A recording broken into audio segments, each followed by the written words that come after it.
মনস্থ গুরুপাদ পদ্ম 108 শ্রীলা মুকুন্দ বিহারী গোস্বামী তার শ্রীচরণে আমার শতকোটি প্রণতি জ্ঞাপন করছি। শ্রীচরণ স্মরণ করছি আমার পিতৃদেব এবং মাতৃদেবী। সুধী ভক্তগণ, সকলের শ্রীচরণে আমার সশ্রদ্ধ প্রণাম। কৃপা করে গ্রহণ করুন। অল্প সময়ের জন্য হরিকথা শ্রবণ করুন।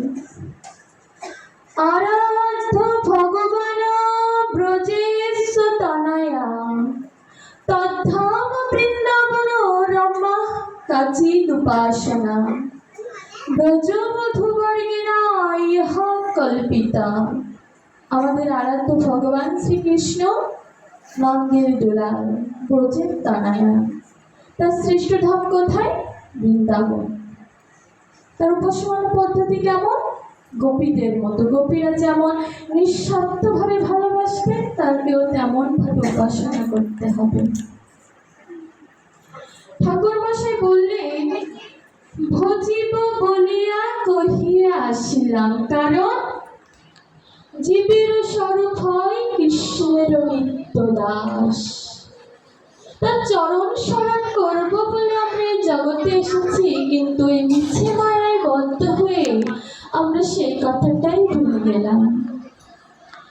তিনি যে সর্বশক্তিমান, সর্বত্র বিরাজমান, তাকে ডাকার মতো ডাকলে আমরা তাকে পাবো।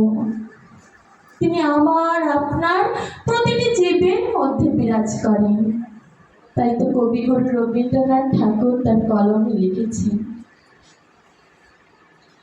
আমার হিয়ার মাঝে লুকিয়েছিলেন, দেখতে আমি পাইনি তোমায়, দেখতে আমি পাইনি। কেন দেখতে পাইনি?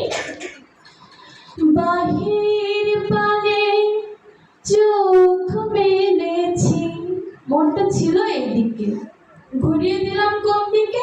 বাহিরের দিকে। বলছে বাহির পানে চোখ মেলেছি, বাহির পানে আমার হৃদয় পানে যাইনি, আমার হিয়ার মাঝে লুকিয়েছিলেন, দেখতে আমি পাইনি তোমায়, দেখতে আমি পাইনি। ভগবান আমাদের হৃদয়ে অবস্থান করেন, কিন্তু আমরা তাদের খুঁজে বেড়াই এদিকে ওদিকে, জগতে বাইরের দিকে। এই মনের দিকে আমরা তাকালাম না, তাকালাম বাহিরের দিকে, তাকে বুঝলাম না। যিনি পরম আনন্দের উৎস, তাকে আমরা আনন্দ দিই না। এজন্য সাধু সঙ্গ করতে হবে, হরি কথা করতে হবে, হরি কথা শ্রবণ করতে হবে। শ্রবণ মঙ্গলম, শুনলেও মঙ্গল হয়। প্রমাণস্বরূপ ভাগবতের 31তম অধ্যায়ে 9ম শ্লোকে বর্ণন করা হয়েছে, তব কথামৃত তপ্ত জীবন কবিভিরিত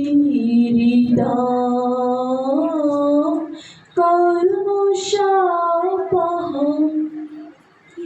শ্রবণমঙ্গলম। বলছি, হে প্রভু, তোমার কথা অমৃত সম, তপ্ত জীবন, দুঃখে জ্বলন্ত হৃদয়কে শান্তি দেয়। কবি ফিরিত, সাধুরা অর্থাৎ জ্ঞানীরা তাই বলছে। কর্মশাপহম শ্রবণ মঙ্গলম, বলছে শুধু তাই নয়, তোমার নাম শোনা মাত্র পাপ দূর হয়, তোমার নাম স্মরণ করলে পাপ দূর হয়, তোমার নাম শোনা মাত্র মঙ্গল হয়। প্রমাণস্বরূপ শ্রুতি এবং ভাগবত বার্তা। শ্রুতিকে আর ভাগবতকে, শ্রুতি শাস্ত্র আর ভাগবত হচ্ছে শাস্ত্র সম্রাট, মুকুটমণি, সাক্ষাৎ ভগবান, ভগবানের কথা, ভগবানের বাণী। তো শ্রুতি ঘোষণা করছে ব্রহ্ম আছেন, ভাগবত কি বলছে? তিনি আছেন শুধু নয়, তিনি আসেন। আসেন তিনি আমাদের ধরা ছোঁয়ার মধ্যে। শ্রুতি বলেন তিনি সুন্দর, ভগবান কি বলে তিনি শুধু সুন্দর নন, তিনি প্রিয়তম মধুর নাস্যময়। শ্রুতি বলে তুমি তাকে ডাকো তিনি তোমার জ্ঞাতা। কথা শুনে ভগবান কি বলছে?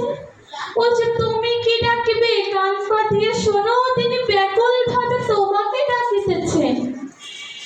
সব শাস্ত্রজ্ঞরা বলেন জীব তার দাস, আর দাস্য সেবা করিয়া তাহাকে সুখী করাই জীবের কর্তব্য। ভগবান বলছে দেখো তিনি নিজেই দাস্য সাজিয়া তোমাকে সেবা করিবার জন্য সর্বদা ধ্যানিত। তিনি সর্বব্যাপী,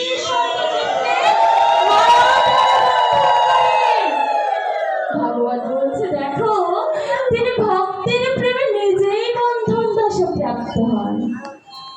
শ্রুতি বলেন তিনি বুদ্ধির অতীত, তিনি বাক্যের অতীত।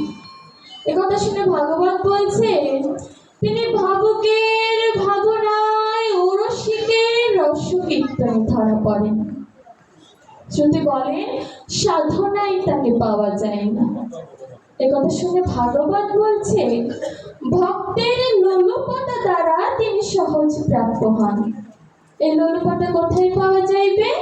উহা ভক্তের হৃদয় আছে আবরণে, ভগবানের হৃদয় আছে নিরাবরণে। কৌস্তুভমণি রূপে শ্রুতি বিকলিত মাধুর্যে শ্রীমৎ ভাগবত। তাই তার শ্রী ব্রহ্মেশ্বর তাহাতে করুণা কৌস্তুভে কিরণমালা। সে আলোক সম্পদ অবর্ণ উন্মুখ হয় তার প্রতি। এখানে বলছে ভক্তের লোলুপতা দ্বারা তিনি সহজ প্রাপ্য হন।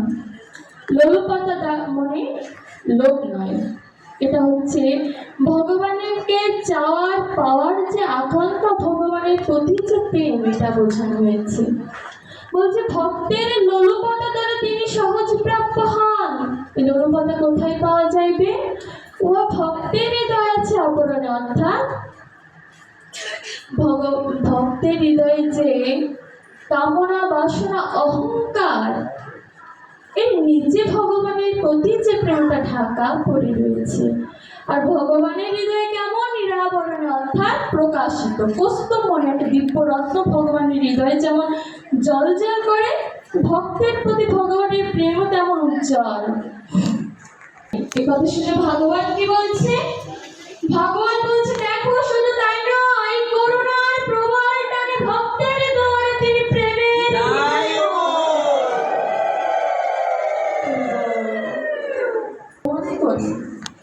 কথা শুনলেও মঙ্গল হয়। আমাদের এ কাজ সে কাজ কত কাজ করে বেড়াচ্ছি, এর পিছু তার পিছু করছি, ভগবানকে স্মরণ করছি না। একবার হা কৃষ্ণ বলে ডাকছি না, ভগবান তুমি দেখা দাও। সাধু সঙ্গ করতে হবে, এর জন্য ভগবানের নাম করতে হবে। নাম ভজ নাম চিত্ত নাম কর সার, নাম বিনা করি যুগে গতি নাহি আর। বলছে নামই পরম গতি, নামই পরম মুক্তি। এই যে সাধন ভজন আমরা করব, এই পথে আসার জন্য অনেক বাধা বিপত্তি আসতে পারে। এটা ভগবানের একটা পরীক্ষা মনে করতে হবে। সহযোগী ভাগবত দর্শন হয়, তিনি কি এত সহজে আমাদের দর্শন দেবেন? তাকে পেতে হলে, তাকে তার দর্শন পেতে হলে আমাদের অনেক সাধনা, অনেক চেষ্টা করতে হবে, ধৈর্য ধরতে হবে। বলছেন বলে না মেরেছ কলসির কানা, তাই বলে কি প্রেম দেব না? বলছে ভগবান তুমি আমাকে যতই পরীক্ষা নাও, আমি তোমার চরণ যখন একবার আমি ধরতে পেরেছি, ওই চরণ আমি আর ছাড়বো না প্রভু। ভগবান ভগবানও যদি আমাদের হাত ছেড়ে দেয় না, তাকে যদি এই হৃদয় আসলে আমরা বসাতে পারি, তাহলে কিন্তু তার সাধ্য নেই, আমাদের থেকে মুখ ফিরিয়ে নেওয়া তার সাধ্য নেই। ভগবান দুটো জিনিস সহ্য করতে পারেন না। কোন দুটো জিনিস? একটা ভক্তের অহংকার, আর ভক্তের নয়নের জল।